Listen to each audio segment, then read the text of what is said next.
बिस्मिल्लाहिर्रहमानिर्रहीम। अस्सलाम वालेकुम। मुसलसल 5 बार रिंग होने के बाद आखिरकार उमर ने अलीज़े की कॉल पिक कर ही ली थी। हेलो उमर, आप मेरी कॉल क्यों नहीं पिक कर रहे थे? आप जानते हैं ना, आपकी मौजूदगी और इकरार मेरी ज़िंदगी बचा जाएगा। मैं इस पोजीशन में नहीं हूँ इस टाइम, मुझे आपकी बेहद ज़रूरत है। लीज़े, मैं इस बारे में कुछ नहीं कर सकते तो और कौन कर सकता है? बताएं मुझे। अगर आपने इकरार निकाह नहीं किया तो आपका ये बच्चा सारी उम्र के लिए मेरे लिए गाली बन जाएगा और मैं किसी को मुंह दिखाने के काबिल नहीं रहूँगी। प्लीज़ उमर, मुझे इस दलदल से बाहर निकालें। मैं मम्मा पापा नानों को क्या बताऊँगी कि इस बच्चे का बाप उमर है और मैंने आपसे चुप कर निकाह कर लिया था सिर्फ आपकी दिली ख्वाहिश को पूरा करने के लिए और आपको इस्लामाबाद में सुकून देने के लिए कितना ट्रस्ट करके नानों ने आपके साथ मुझे बेधड़क भेज दिया था कि एलिज़े की हिफाजत सिर्फ उमर ही कर सकता है। तो नहीं की क्या तुम्हारी हिफाजत? हाँ बोलो। कोई ज़िना नहीं किया, तुम्हारे साथ निकाह किया है। तो यही तो मैं कह रही हूँ उमर, आप सबके सामने इकरार कर लें ताकि कुछ दिनों तक मैं अपने प्रेग्नेंट होने की खबर नानों तक पहुंचा दूं। लीज़े, फ़िलहाल मैं लाहौर आने का कोई मूड नहीं है, तुम अबॉर्शन करवा लो। मैं ये बच्चा अभी नहीं चाहता क्योंकि फ़िलहाल मेरी ट्रेनिंग चल रही है और हो सकता है मुझे बैरून मुल्क जाना पड़े। मैं ये निकाह ज़ाहिर करने की पोजीशन में नहीं हूँ। लीज़े की आंखों से आंसू बह रहे थे। आप एक घटिया इंसान हैं उमर, मुझे और अभी इसी वक्त तलाक चाहिए। ये बच्चा मेरे पेट में है, मुझे इख्तियार है कि मैंने इसका क्या करना है।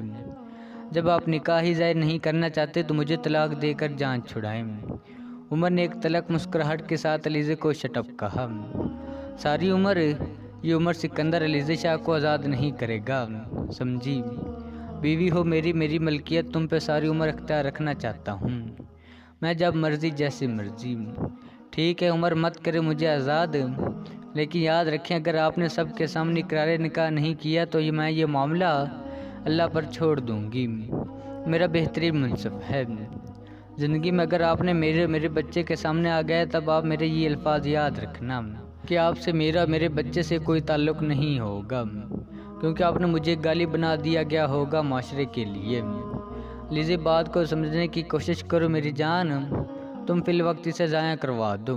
हम सब के सामने शादी करेंगे कुछ अर्सा बाद और फिर फैमिली प्लान करेंगे। उमर, मैं नहीं चाहती कि आप रात के अंधेरे में मेरे पास बार बार आएँ। आप निकाह का इज़हार सब के सामने खिलखिला कर दें ताकि इस मासूम पे कोई हरफ ना आए। मैं ऐसा नहीं कर सकता, सॉरी। ठीक है, फिर पूरे माशरे के सामने एक्सपोज होने के लिए तैयार रहें क्योंकि मेरा तीसरा महीना शुरू हो गया है और बेबी बिल्कुल ठीक ग्रो कर रहा है। इसे अबॉर्ट कराने का मतलब है मेरी जान का खात्मा। मैं ये बच्चा तो किसी सूरत में ख़त्म नहीं कर सकती, हाँ आपसे रब्ता ज़रूर मुंतका कर सकती हूँ। टू। ओह शिट, ये फजूल ज़िद। लीज़ी इतनी जल्दी प्रेग्नेंट हो जाएगी, मैंने ये सोचा भी ना था। सोचा था इस्लामाबाद साथ चली जाया करेगी तो फ्लैट में थोड़ा सा ज़हनी सुकून मिल जाया करेगा, लेकिन इसकी ज़िद मुझे ख़ानदान वालों की नज़र में गिरा देगी। क्या करूँ, उफ। एक हफ्ते बाद लीज़े की तबीयत इतनी ख़राब हो गई थी कि वो चकरा कर गिर पड़ी। नौफल उस वक्त टीवी देख रहा था जो उमर का छोटा भाई था और उसकी ममानी डाइनिंग रूम पर बैठकर सब्ज़ी बना रही थी। मम्मा देखें लीज़े बाजी को क्या हुआ? या अल्लाह खैर। तैयबा ममानी नौफल के साथ लीज़े को हॉस्पिटल ले गई।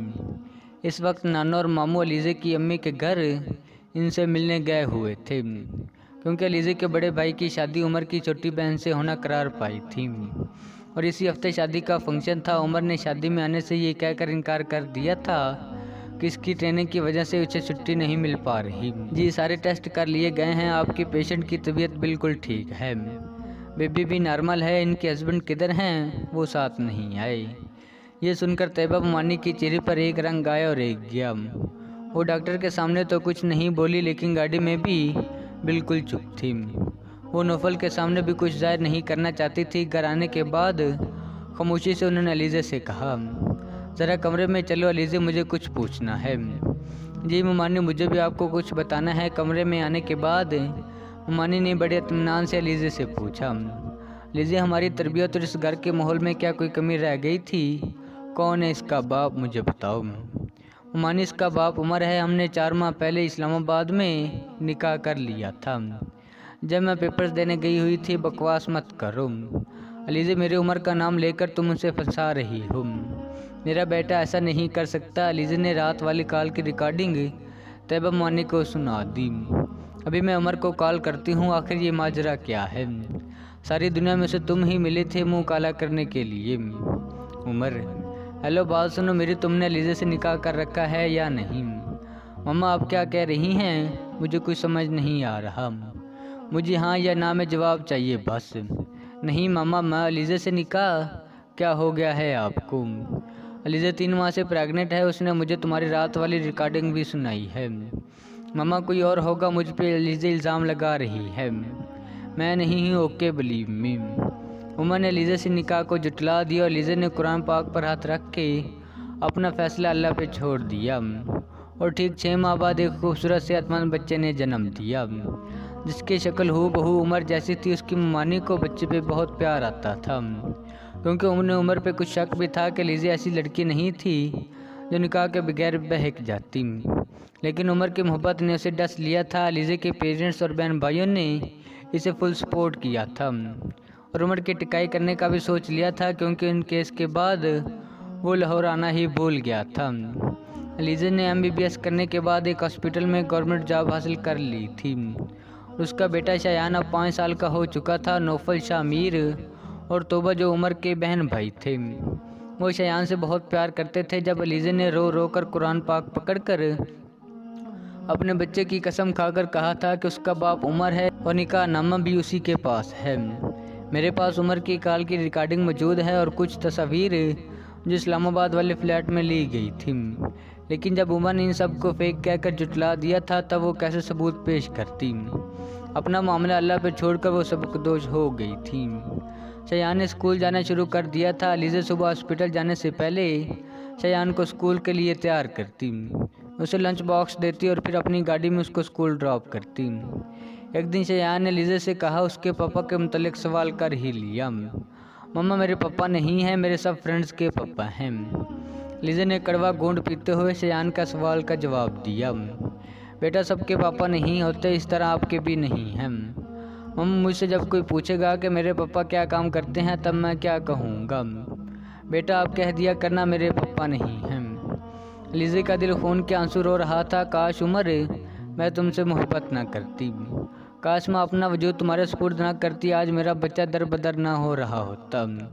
तुम्हारे निकाह की निशानी है जिसे तुमने कबूल करने से इनकार कर दिया। मैं अपने रब की कसम खाती हूँ, उसके हबीब के सदक़े के सारी उम्र मैं तुम्हारा साया भी अपने बच्चे पर पड़ने नहीं दूंगी। अलीज़े की कोलीग और दूसरे लोगों ने उसे शादी का मशवरा दिया कि वो उमर के खिलाफ खिला का केस दायर करे और दूसरी शादी करके मूव ऑन हो। लेकिन उमर ने उसे तलाक देने से साफ इनकार कर दिया था और ये रिकॉर्डिंग्स भी अलीज़े ने सारे ख़ानदान वालों को सुना दी थी। अब उमर जालिम और अलीज़े मजलूम साबित हो चुकी थे। शायान तो सबकी जान बन चुका था। 10 साल बाद अलीज़े अपने हॉस्पिटल में एक केस को डील कर रही थी जब उमर उसके कैबिन में दाखिल हुआ। काफ़ी मोटा हो गया था और बदा भी।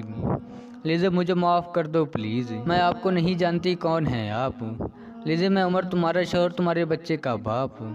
मेरा कोई शौहर नहीं और मेरे बच्चे का कोई बाप नहीं है। वो भी यही जानता है कि उसका कोई बाप नहीं है।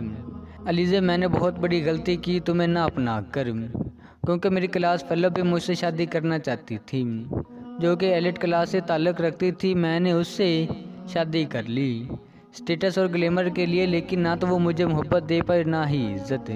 इसके बाद मैंने उसे तलाक देकर एक और लड़की से शादी की, जिसने मेरे पैसे को हथिया कर मुझे कंगाल कर दिया और किसी और मर्द के साथ चली गई। मुझे इन 10 सालों में यके दिगरे बाद धोखे ही मिले हैं। मुझे तुम्हारी बात याद आ गई कि तुमने अपना फ़ैसला अल्लाह पे छोड़ दिया था। वो बेहतरीन मुनसफ़ है। मैं तुमसे अपने बच्चे से माफ़ी मांगता हूँ। अपने अल्लाह से गिड़गिड़ा कर तौबा करता हूँ। मैंने बहुत गलत किया। निकाह को तुम्हारे लिए आजमाइश बना दिया, तुम्हें सताया, मुझे माफ़ कर दो। उमर, सबके सामने निकाह नामा ज़ाहिर करो, बताओ सबको कि ये बच्चा तुम्हारा है, ताकि वो मेरे लिए कभी गाली ना बने और फिर सबके सामने मुझे तलाक देना, ताकि मैं तुम्हारा नाम अपनी ज़िंदगी से खारिज कर सकूं। लीजा मुझे माफ़ नहीं कर देती? नहीं उमर, मैं माफ़ तो करूँगी मगर दोबारा तुम्हारे साथ कभी भी ज़िंदगी नहीं गुजार सकती। मुझे आज़ाद करके अपनी राह लो ताकि ज़िंदगी सुकून से बसर हो। ख़त्म शुरू।